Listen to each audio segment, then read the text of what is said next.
Hey guys, what's going on? So, I haven't done a video in a very long time.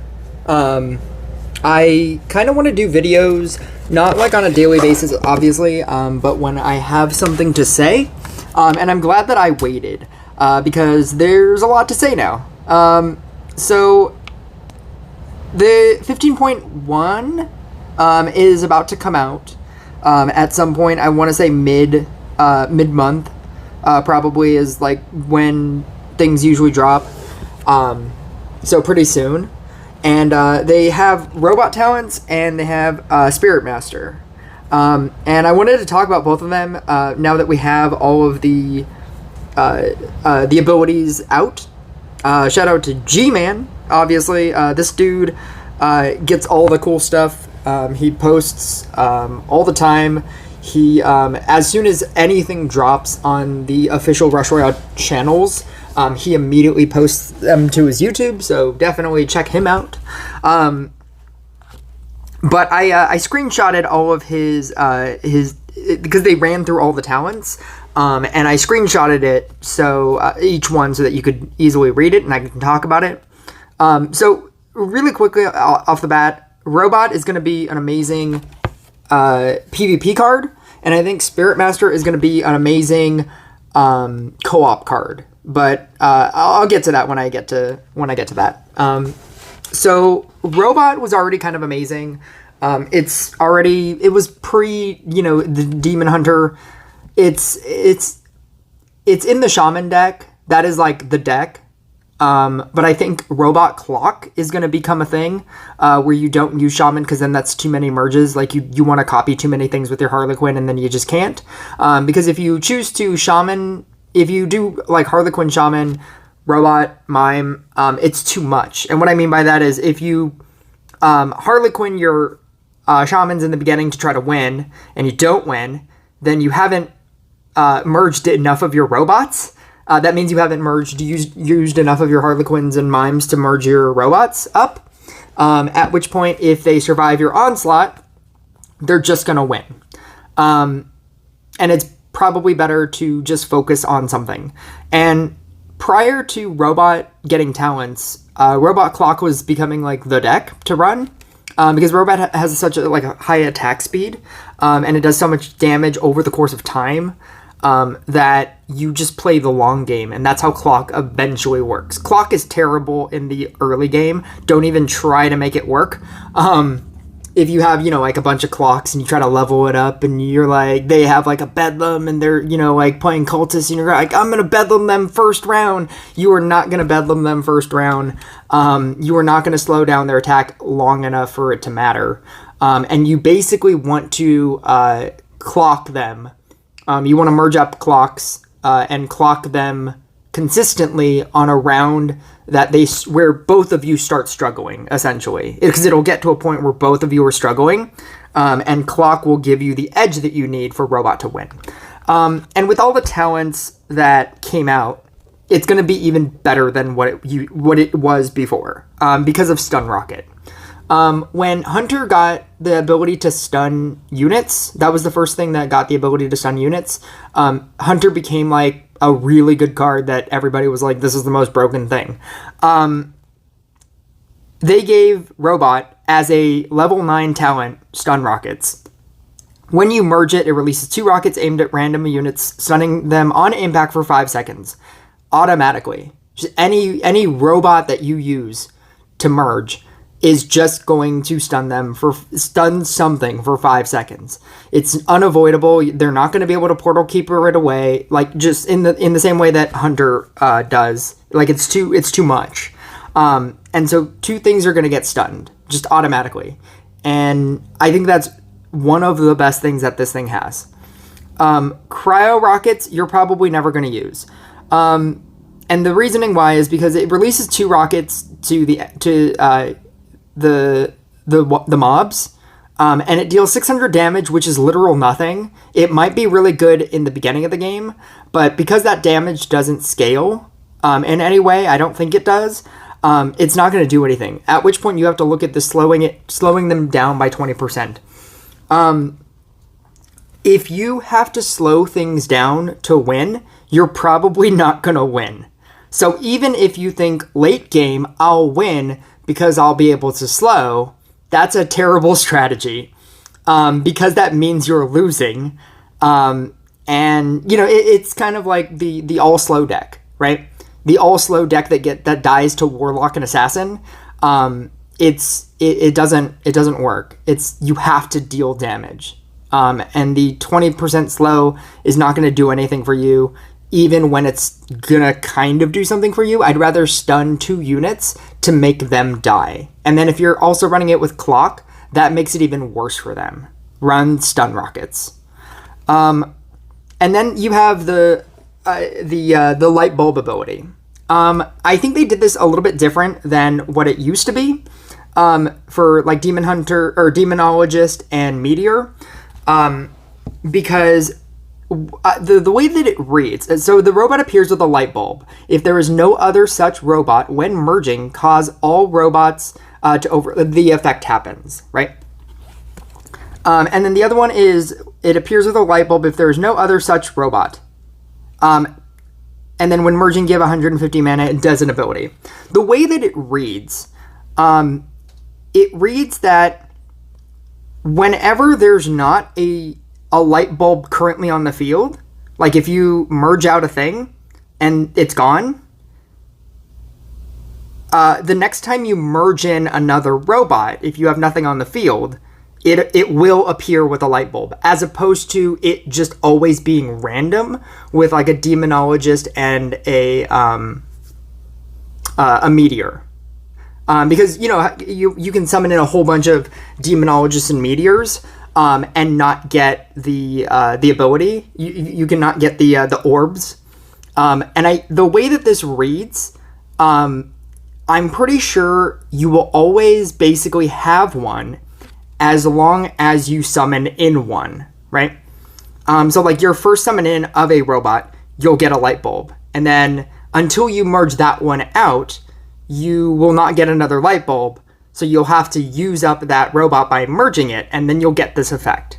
So talking about the 2 effects, and then that's to say that that's a really good ability, because that means it'll always be on a level 1, essentially, unless you merge up to like a level 2, like you merge 2 level 1s, and then if you get a robot that's a level 2, I'm pretty sure that one would get the light bulb. This is just one of those things that we're just gonna have to see if it's in play.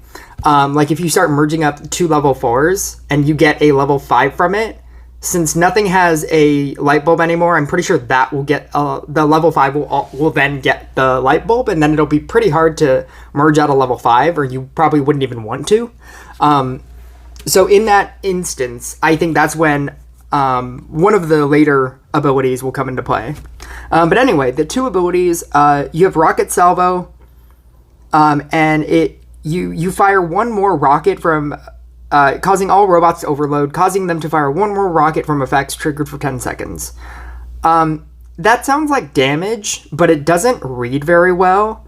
And I really like Pure Energy, because they get increased attack speed. All robots get, when merging, gives 150 mana for each merge rank and charge up other robots, increasing their attack speed for 20% for 10 seconds. So the 150 mana you can just disregard. It'll be really good, obviously, in the early game. It'll be pretty much negligible once your mana to summon in is like 500, right?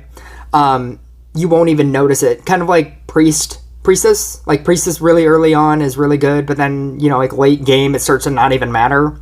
But the thing that you should focus on is every robot gets attack speed for 20% for 10 seconds. That's absolutely huge. If you do that on a boss and you give everybody attack speed boost, that's like clocking yourself. And that's absolutely huge. I think people are going to use this one unless Rocket Salvo gives a lot of damage. But it would have to do a lot of damage, and I think I'd rather have the attack speed more than the +1 rocket. So now going into, like robot level, what is it? 9, 11, 13, level 13. Increase damage by plus 1% for each merge. Maximum number of merges is 60. So now, I looked at this and I thought early game this would be pretty good, because if it's 1% per merge, it doesn't just start from 30, it starts at 1. So if you have this and you start the game, each merge gives you plus percentage to damage, and that sounds good.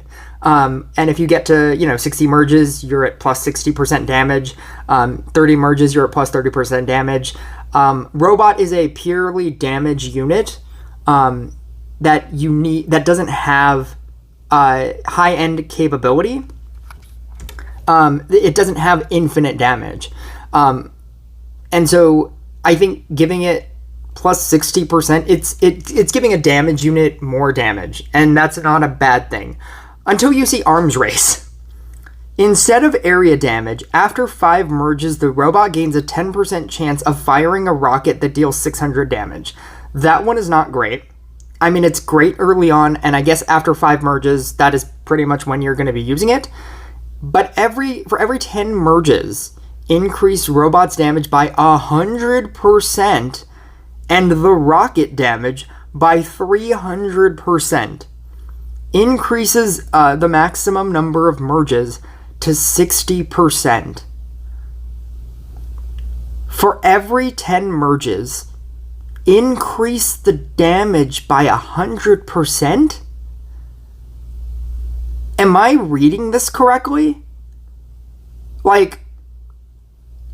So are they saying that at 60 merges, your thing will be at 600%? And the rocket damage is 1800% compared to 60? I have to be missing something. There's obviously something that I'm missing, because this isn't comparable. You just use Arms Race. You don't even use the other one. I don't know. And then BRG 1000. Upon reaching 30 merges, the robot gains a 10% chance of unleashing an energy beam, dealing a normal attack, additionally dealing 500% damage to common monsters and 1,000% to bosses and mini-bosses. Also, causes a robot with a light bulb to give a light bulb to another robot. And then it says, what is this, 80 seconds. To another robot, 80 seconds. I don't even know what that means. The laser cannon on this thing, if you have a level 15 robot, you're already winning. This is what we call a win more card.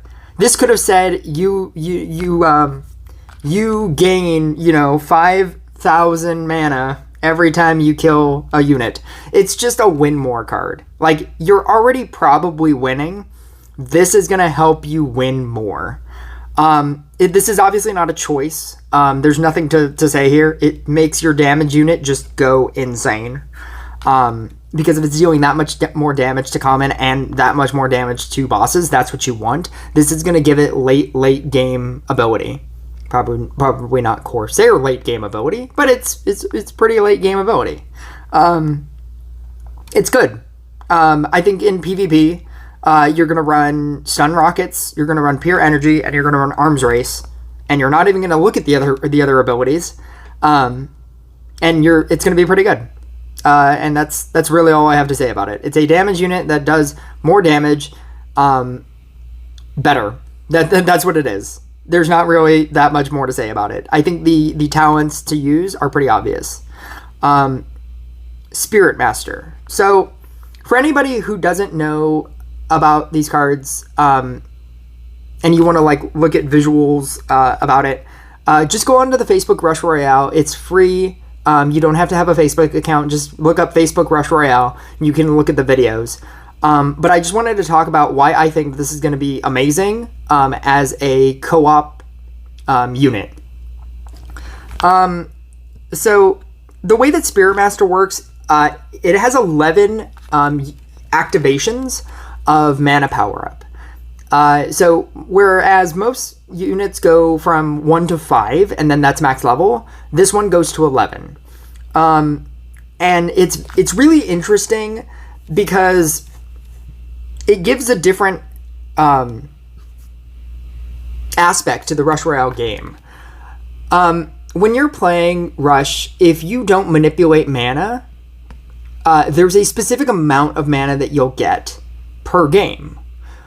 Trickster, if you've ever wondered why, if like you're playing against a shaman player, and you're able to defend all of your units with Portal Keeper, but they have Trickster, and you find that even though you're defending all of your units, for some reason by the midpoint of the game your characters aren't leveled up as much as they should be.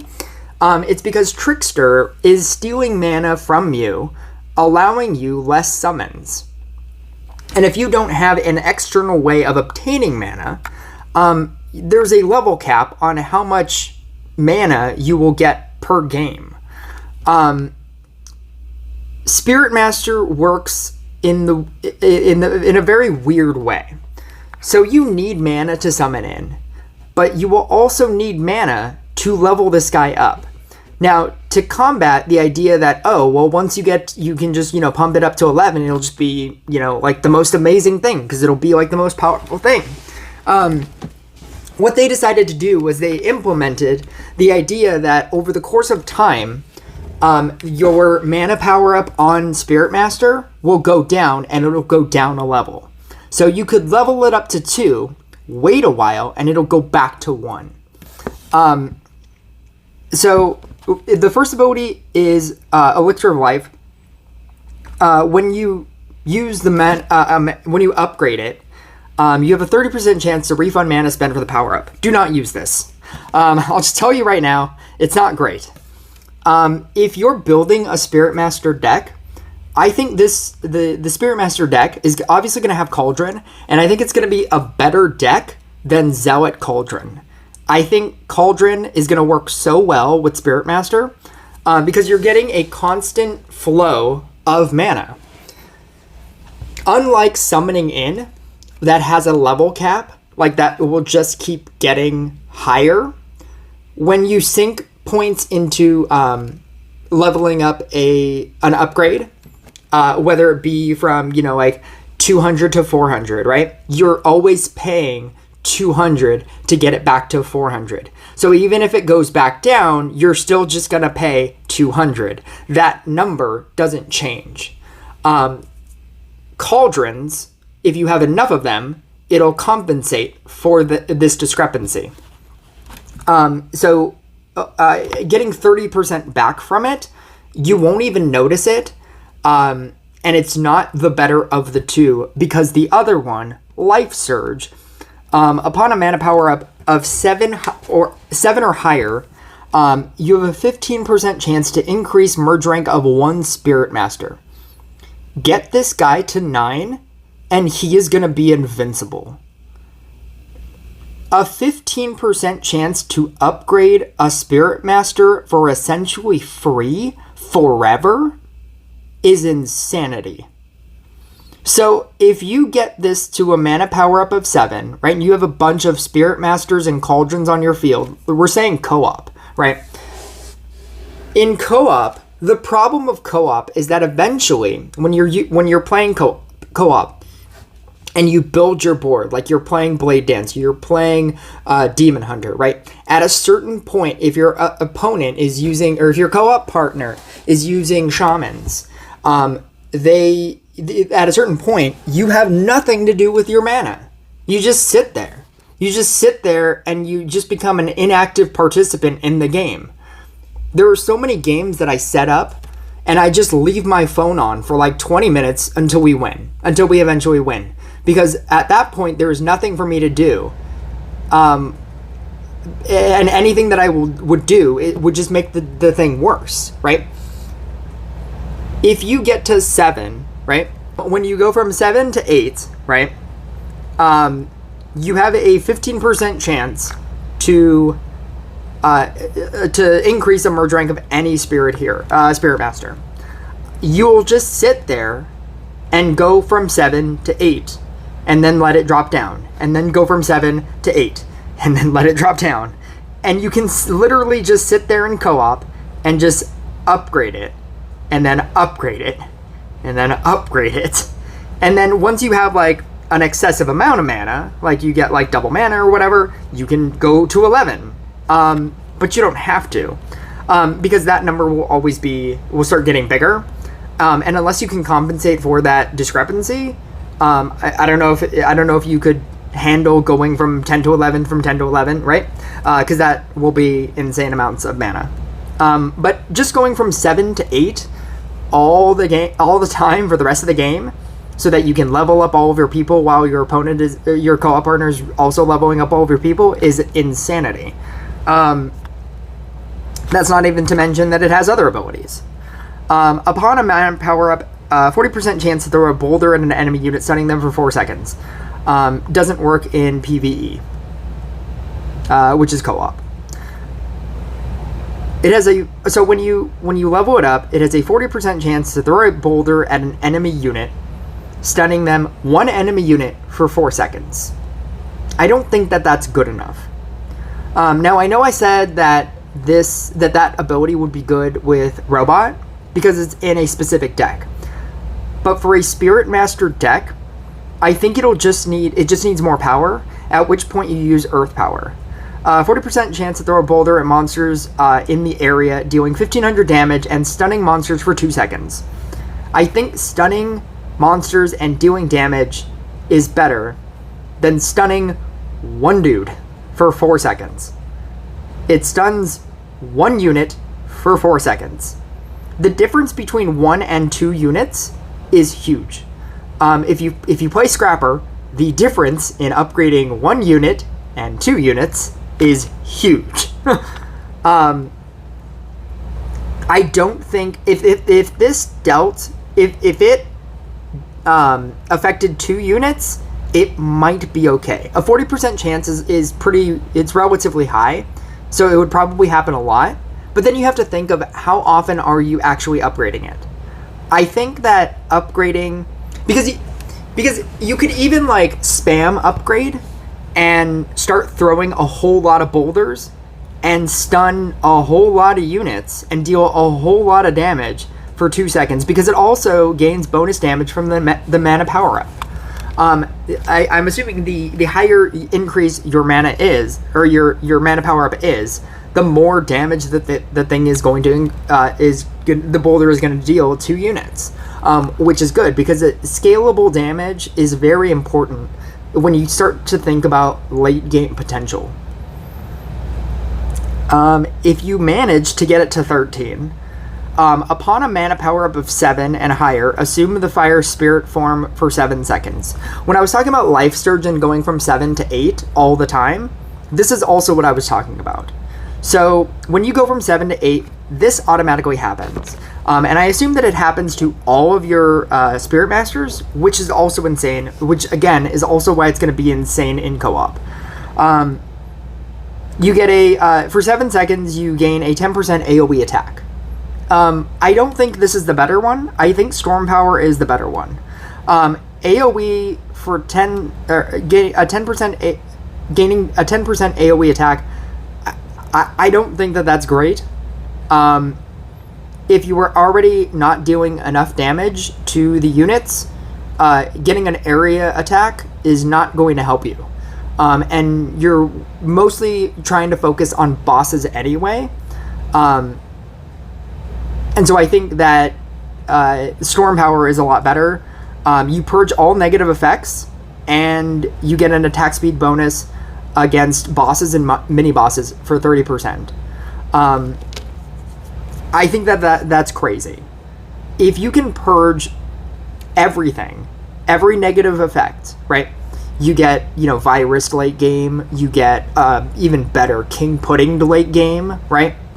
You can remove all of King Pudding stuff on all of your people, and you get the attack speed boost on bosses, which is exactly what you want because you need to output damage in dungeons. And then if you do happen to get it to 15, again, this is just a win more. 0.6% for each mana power up. Even if you get it to 11, I want to say I did the math on this, and I think it's 30%. I'll check that right now. Right now at some point. 0.6 times 11 is 6.6%. Oh, I don't know why I said 30%. I guess I just have 30% on my brain. Yeah, 0.6 gives you 6.6%. I guess that was easy math. Because 10 would give you 6. Anyway, you get 6.6%. That's not great. It's not bad. But it's not going to be like a game-breaking thing. So, like trying to get this thing to 15, you're doing more damage, and that's giving you more critical chance, which is good, but I don't think it's like the best thing. It's not going to like make or break a game. I think Life Surge is the best. I think Earth Power is going to be really good. And I think Storm Power, just the way they have it in this build right here, I think that's like the best setup. Getting mana back from Elixir of Life is not great, because eventually that will become negligible. Stone Power to stun something for 4 seconds, to stun one thing for 4 seconds, I don't think is that great. And doing AoE attack is not great either. I think just giving your unit better attack speed would be better.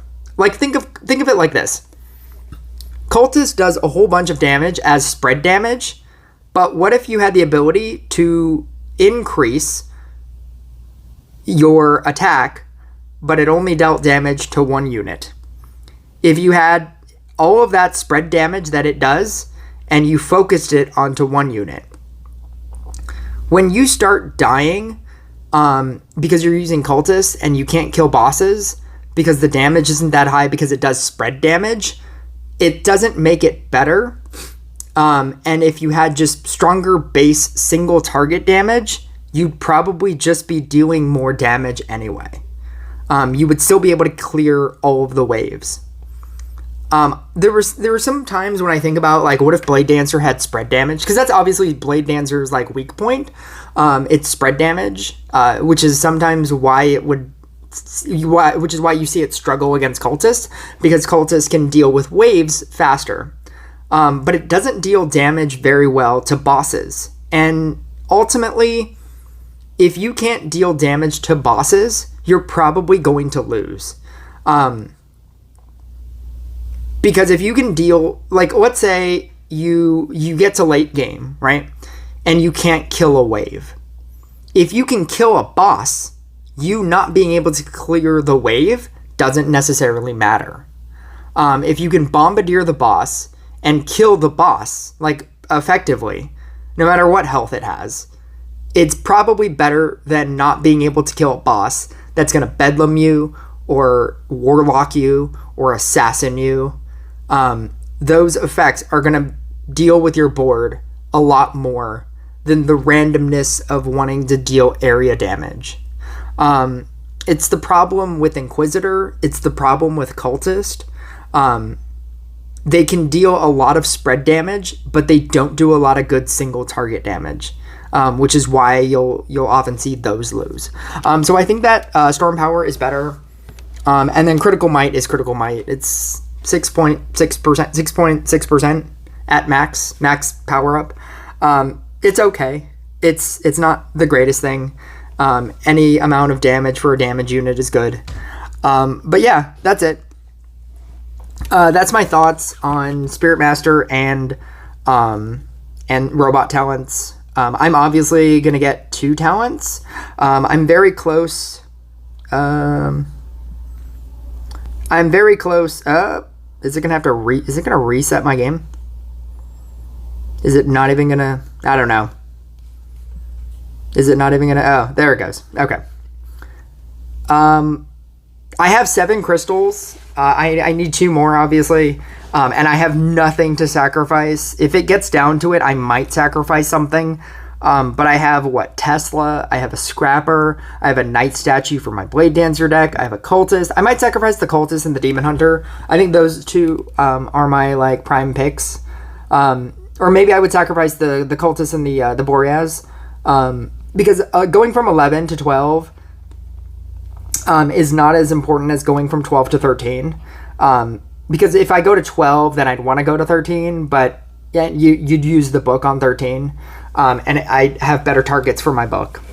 And I'd rather get this thing to 11 so that I could use, so that I can get double talents. That's going to help me more right now. I want to kind of use my book on Scrappers. But anyway, that's pretty much it. I don't even have the faction course for this. I think you need 400. You need like 200 for the first upgrade, and I think you need 400 for the second upgrade. Oh no, no, maybe it's like, what is it? Oh, my demonologist might know. That's not it. My demonologist will know. Where's that guy? Yeah, you need 200 for the first, 300 for the second. You need 500. I think you need, or do you need 100, 300, 400? Is that what it is? 134? I don't know. I need more than 170 to do double upgrades. I know that. But my the clan that I was in was not doing well in tournament, and I didn't have enough of the. I do now because we finally got it, but I didn't have enough in the last tournament. So like when another tournament rolls around, I'll get 50 more. I'll have 200, but I think I still won't have enough for the other upgrade. Life is hard, man. Life is hard. But anyway. This is my clock deck that I've been running. I was going to jump into a battle, but now seeing that this is at 32 minutes, I think I'm going to cut this video. And I will showcase Technogenic Society, the faction blessing for right now, because this is pretty crazy.